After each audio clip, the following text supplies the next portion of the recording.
Hello students, welcome back.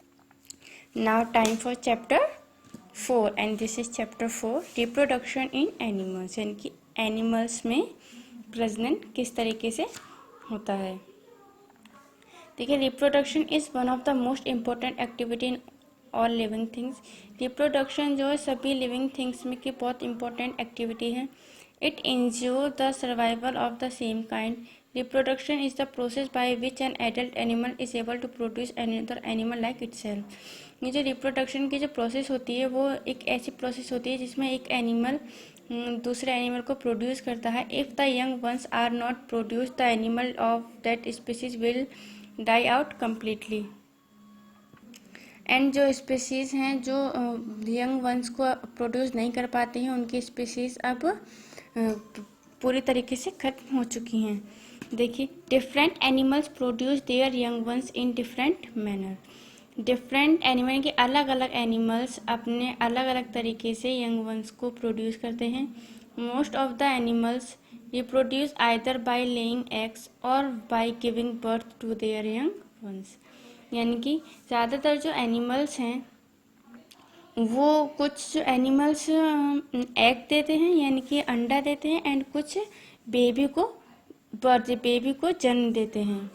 Reproduction animals देखिए reproduction जो होगा 2 टाइप्स से होगा। बाय लेइंग यानी कि कुछ अंडे देते हैं और कुछ बेबी को बॉर्न करते हैं।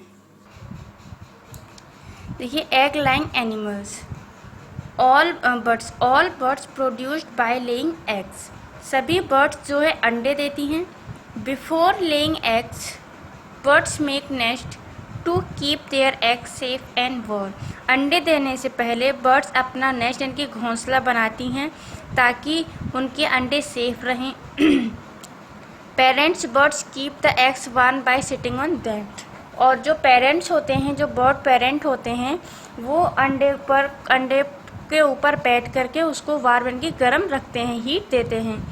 They also take good care to protect their eggs from other animals like snake, cat etcetera.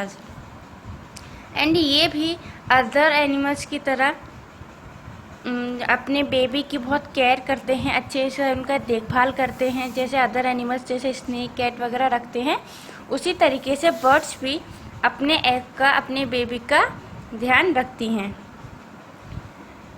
The eggs act just non living thing unless they are hatched. जो एग है वो नॉन लिविंग थिंग की यानी कि बेजान चीज़ लगती है जब तक वो हैच्ड यानी कि वो बेबी उस एग से बाहर नहीं आ जाता। देखिए अब egg has a hard outer covering called the shell.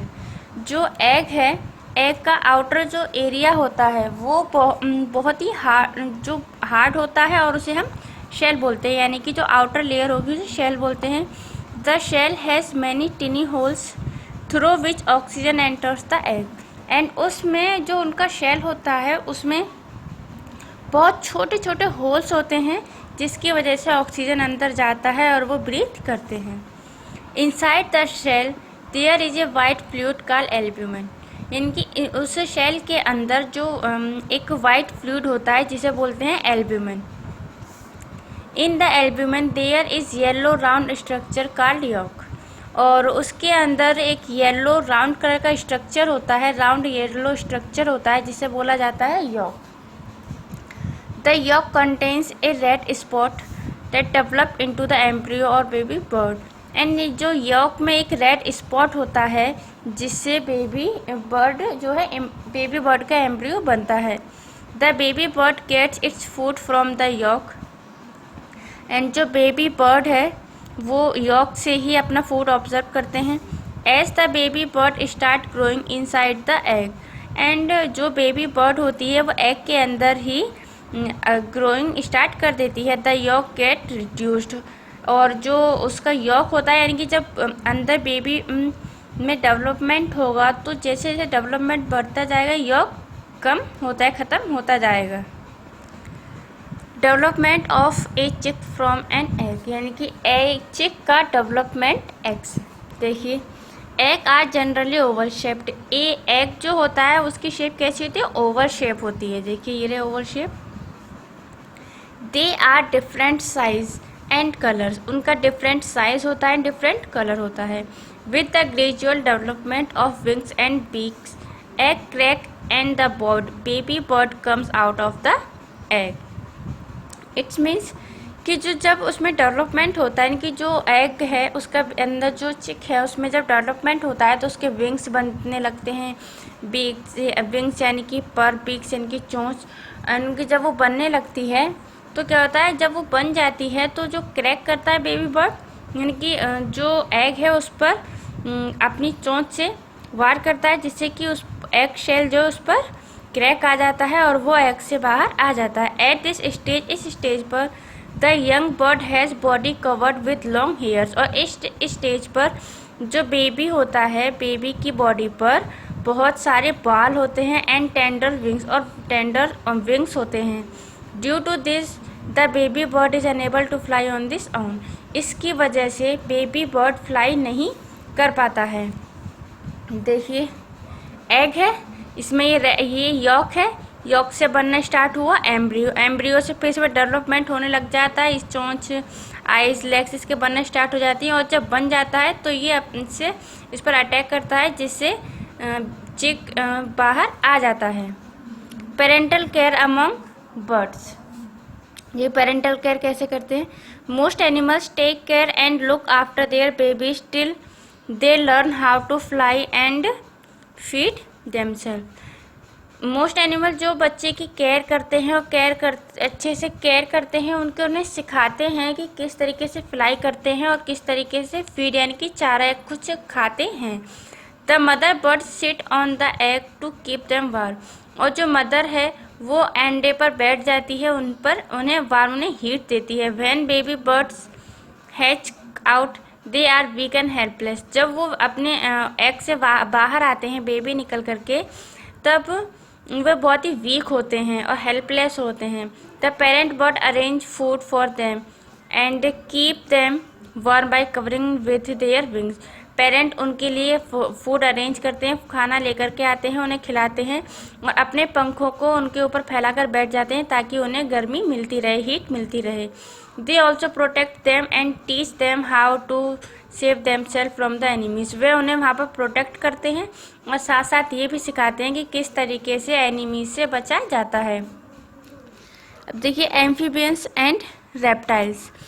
Animals whose body temperature does not change with the change in its surrounding temperature are called cold-blooded animals. Cold-blooded animals way animals होते हैं जो अपने surrounding temperature के according अपने आप को adapt नहीं कर पाते हैं. Cold blooded animals are also known as amphibians. Cold blooded animals को एम्फीबियंस भी कहते हैं. For example frog, toad, salamander etcetera. Toad means होता है मेढक. आप देखिए amphibians that crawl on ground are called reptiles. इनकी जो एनिमल्स होते हैं जो ज़मीन पर रेंगते हैं उन्हें बोलते हैं reptiles. They are also cold blooded and have scales on their skin, और वो भी कोल्ड ब्लडेड होते हैं रेप्टाइल्स भी, और उनकी बॉडी पर स्केल्स पाए जाते हैं, इनकी धारियाँ पाई जाती हैं.